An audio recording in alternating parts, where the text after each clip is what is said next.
You're listening to the N2K Space Network.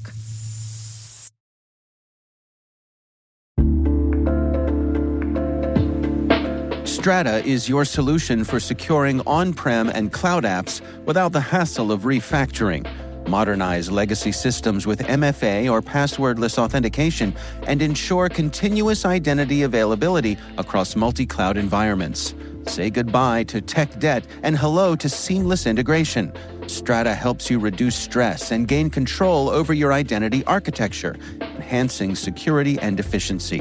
Join industry leaders like 3M, Navy Federal, and Kroger who trust Strata for their identity needs. Visit strata.io/cyberwire to share your biggest identity challenge and receive a complimentary pair of AirPods Pro. Don't miss out. Transform your identity management today at strata.io/cyberwire. And our thanks to Strata for being a longtime friend and supporter of this podcast.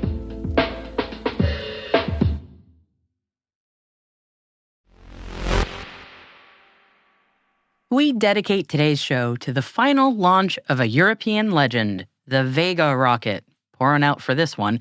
Vega was an expendable small-lift launch vehicle operated by Arianespace, produced by Avio, and jointly developed by the Italian Space Agency and the European Space Agency. Development began in 1998, and the first launch took place from the Guiana Space Center on February 13, 2012. Its final launch took place on September 4th, 2024, from the same location. Rest in orbit, dear friend.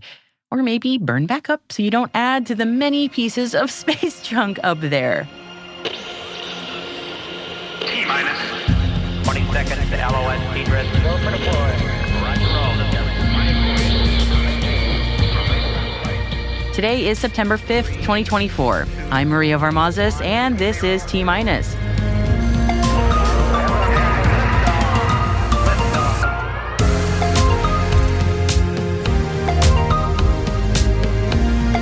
Vega launches the Sentinel-2C to orbit. Senegal signs on to China's International Lunar Research Station. General Dynamics Mission Systems awarded a $491 million SDA contract. And our guest today is New Mexico State Representative and aerospace lawyer Dayan Hochman-Vigil. She'll be telling us about how she got into aerospace law and how it's helping her home state of New Mexico grow a strong space ecosystem.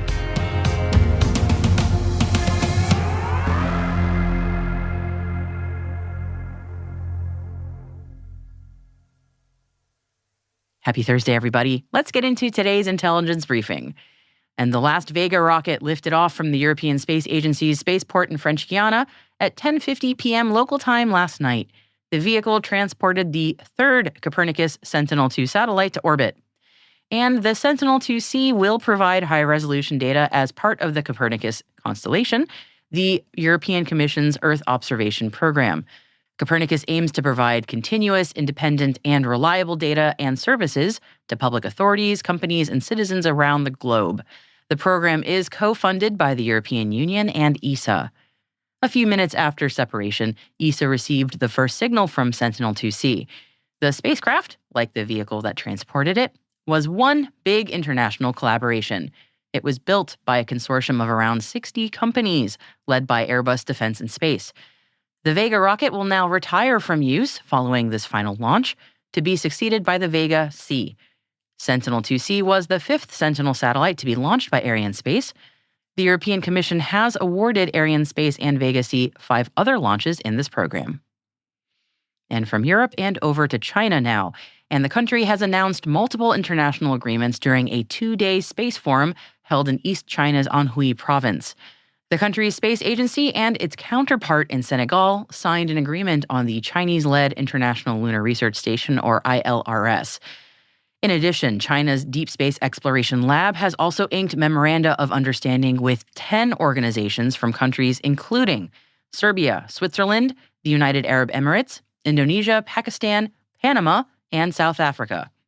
China now has 17 countries and over 40 institutions signed up for the ILRS, which includes plans for a lunar research facility, including a lunar surface base, orbital stations, and Earth-based components. General Dynamics Mission Systems has been awarded a $491.6 million contract by the Space Development Agency. The contract calls for General Dynamics to perform design, analysis, engineering studies, and technical augmentation for their Ground Management and Integration, or GMI, program's integrated ground system. Under this contract, General Dynamics will work with SDA and key stakeholders to develop and deliver a tranche-agnostic ground system for the Proliferated Warfighter Space Architecture, or PWSA. General Dynamics and partner Iridium will test all services required for the evolution, expansion, integration, testing, and maintenance of the ground entry points, operations centers, enterprise test and checkout capabilities, and infrastructure management, including all development, systems engineering, integration, testings, maintenance, and site support. Oof. Viasat has received a 5-year, up to $153 million contract from the Defense Information Services Agency to provide network services and support for the U.S. Army Project Manager Mission Command Blue Force Tracker program. The period of performance for this contract includes a base year with 4 one-year option periods. The Blue Force Tracker network provides critical situational awareness integrated with tens of thousands of platforms across the Army and joint services. This effort continues the network modernization initiative that enables U.S. military and allied forces to share near real-time situational awareness and GPS data on friendly force and enemy, as well as operational maps and graphics and command and control messages. SpaceX is moving employees from Brazil and is warning others not to travel to the region. The move comes on the heels of a dispute between Brazilian authorities and SpaceX founder Elon Musk's social media company X. SpaceX's Starlink has also been pulled into the dispute, having its finances in the country frozen and preventing it from conducting any further financial transactions. Starlink has a strong presence in the country. We reported on that just yesterday, and posted on X that it was doing everything it could to keep Brazilian customers connected. Starlink has initiated legal proceedings before the Brazilian Supreme Court, calling the order against it illegal. Blue Origin's drone ship for the New Glenn rocket arrived in Florida yesterday, and the ship is called Jacqueline, a name it shares with Blue Origin founder Jeff Bezos' mother. Mothership, get it? The landing platform vessel, complete with buildings on the front and back, was pulled into Port Canaveral by another Blue Origin ship called Harvey Stone. Blue Origin's New Glenn is scheduled to launch no earlier than October 13th. And Redwire has joined the U.S.-UAE Business Council. The council works to ensure that the U.S. and the United Arab Emirates remain attractive destinations for foreign direct investment by conducting effective policy advocacy, undertaking various trade promotion initiatives, providing ongoing updates on the business climate in both countries, and helping develop strategic relationships between the U.S. and UAE business and government officials. It looks like Redwire is aiming to develop its relationship with the Emirates.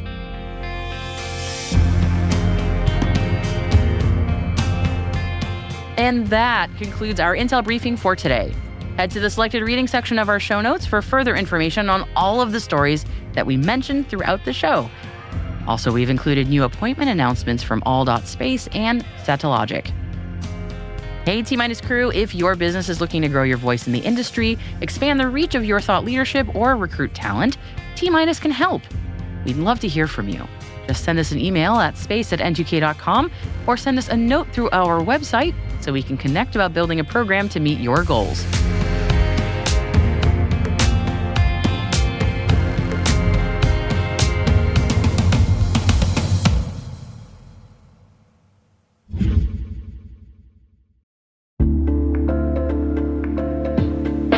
Hey everybody, Dave here. Have you ever wondered where your personal information is lurking online? Like many of you, I was concerned about my data being sold by data brokers. So I decided to try Delete Me. I have to say, Delete Me is a game changer. Within days of signing up, they started removing my personal information from hundreds of data brokers. I finally have peace of mind knowing my data privacy is protected. Delete Me's team does all the work for you with detailed reports, so you know exactly what's been done.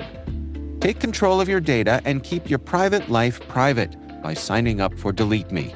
Now at a special discount for our listeners, Today, get 20% off your Delete Me plan when you go to joindeleteme.com/N2K and use promo code N2K at checkout. The only way to get 20% off is to go to joindeleteme.com/N2K and enter code N2K at checkout. That's joindeleteme.com/N2K, code N2K.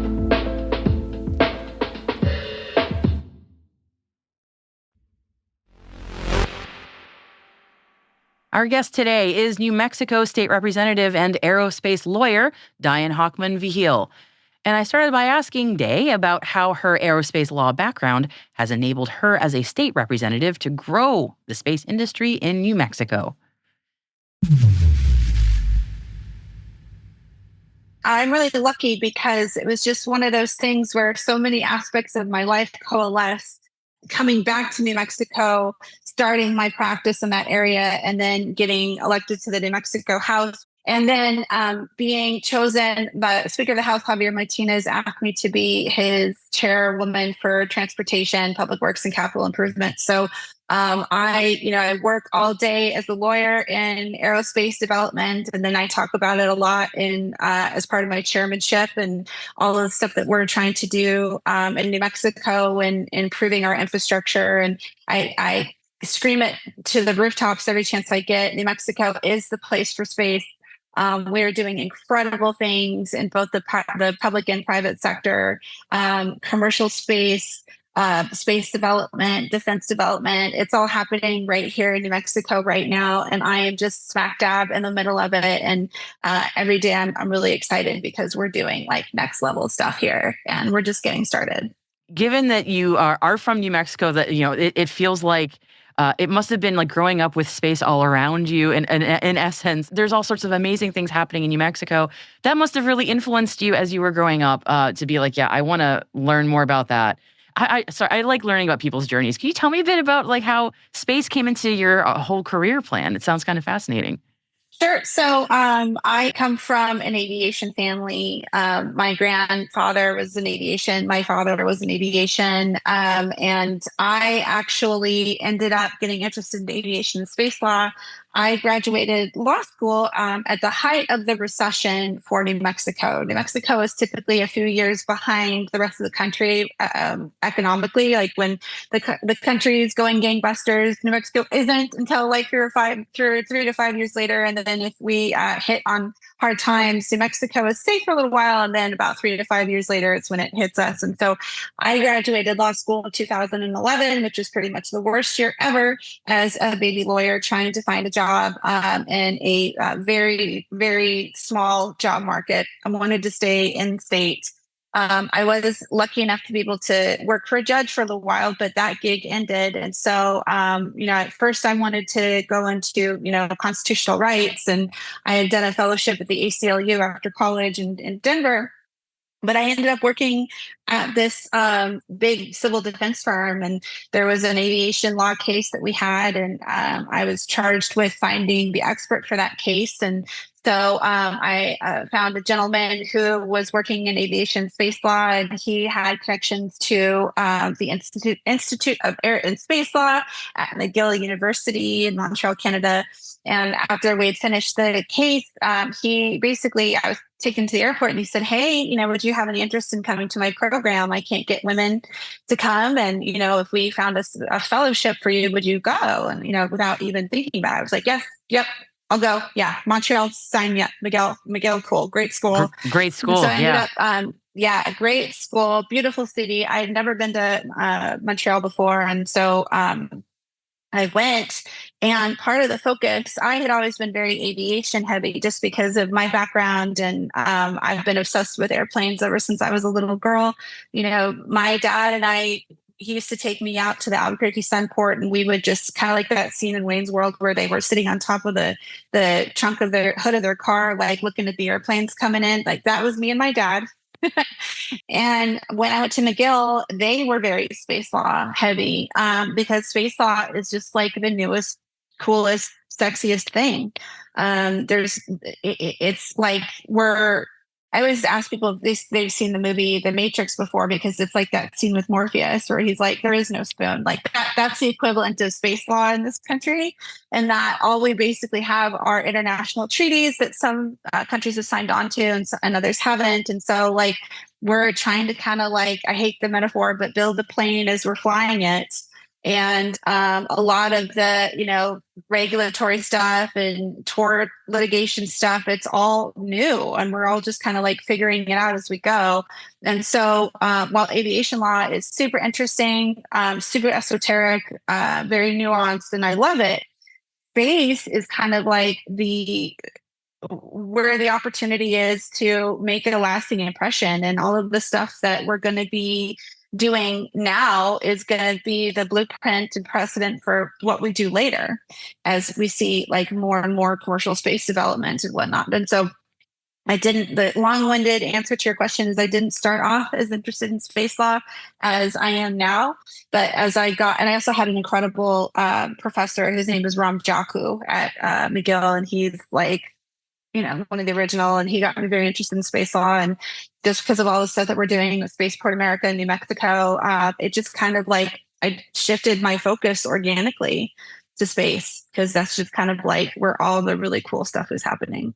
So in your day-to-day as a legislator in New Mexico, again, a state with so much going on space-wise, what kind of things are you seeing? I mean, I guess like to be a fly on the wall in a typical week or month for you, space-related, what kind of things are sort of coming across your metaphorical desk or literal desk? Maybe? So doing a lot of stuff with Spaceport America, just kind of helping them define their identity and, what it is that they are doing and how they can contribute to our economic landscape in New Mexico.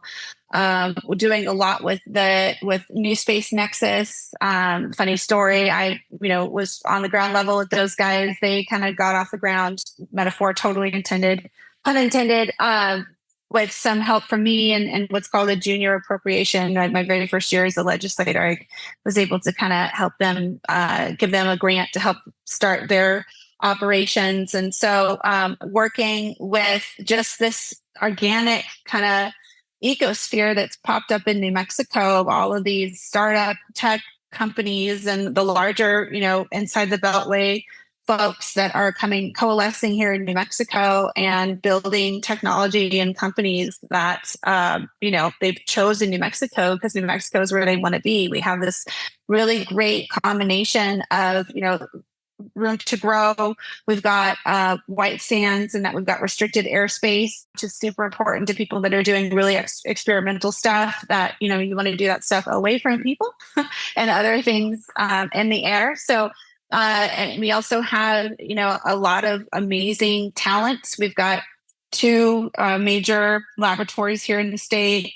We've got great educational institutions. We've got, one educational institution that's looking at creating what's called a kind of like a center for excellence in aerospace development. So it's all kind of happening right now all at once. And so every day I'm either talking to these folks about what they're doing in New Mexico, trying to help get them connected with other funding sources or other people in public service who can kind of help them realize their dream. Sometimes a lot of it is just introducing people to other people. I worked really hard at starting an aerospace caucus within the legislature. And that's basically just getting a bunch of breakfast burritos during the session and having other legislators show up and talk about space and what we're doing in New Mexico and how they can be supportive of that. But, it kind of goes hand in hand with economic development, really.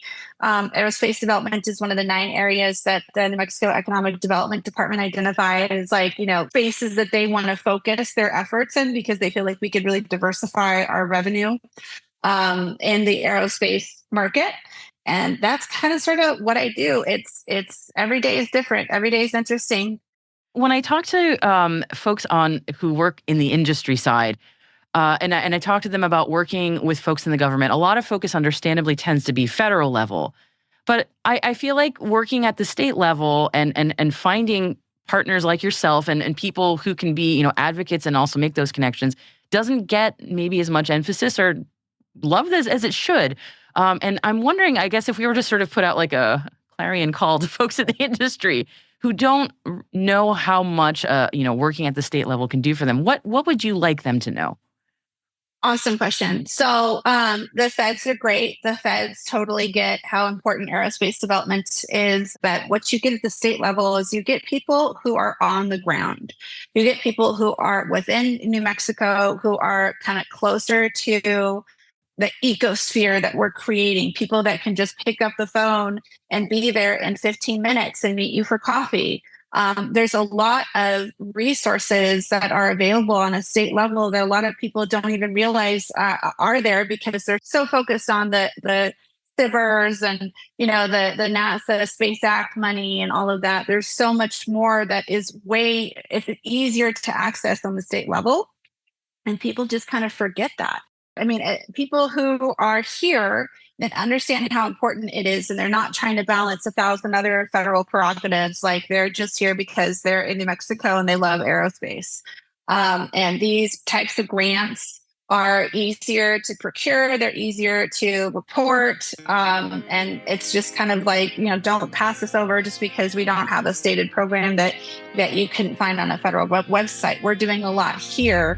But it's just, people focus federally because space tends to be like international in nature, really. But just because it's international in nature doesn't mean that you restrict yourself if you're seeking funding and activities within the state.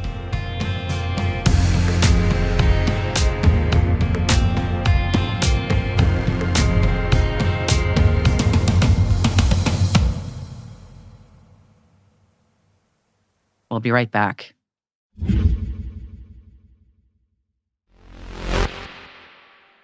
Welcome back. We started today's show talking about Ariane space, so it feels only fitting that we close out with them as well. This time the news, though, isn't quite so positive.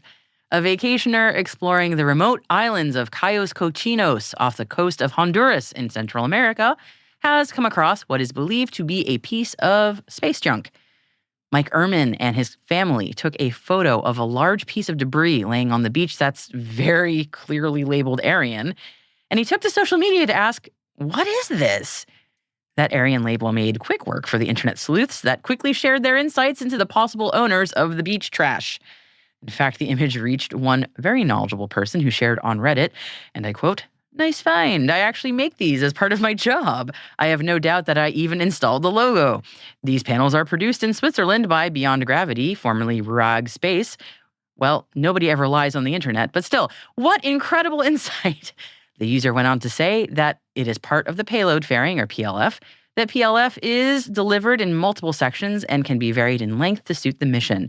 Since this is an ECA ML configuration with dual launch, requiring the longer PLF, this is definitely from the last 2 years. And I feel like these stories may end up being more everyday in the coming years, and this sparked a debate with our own team of what exactly we should be qualifying as space junk that washes up on the beach. Does a payload fairing actually count as space junk if it didn't actually make it to space but was instead part of the launch system? Well, in this case, it seems that the piece is from the Ariane 5 fairing that was jettisoned just a few minutes after liftoff, so the question remains. Still, it seems like such a shame that, whether it's space junk or not, that this debris ended up on a beach in paradise. We do wonder if Ariane Space will now go and collect its trash.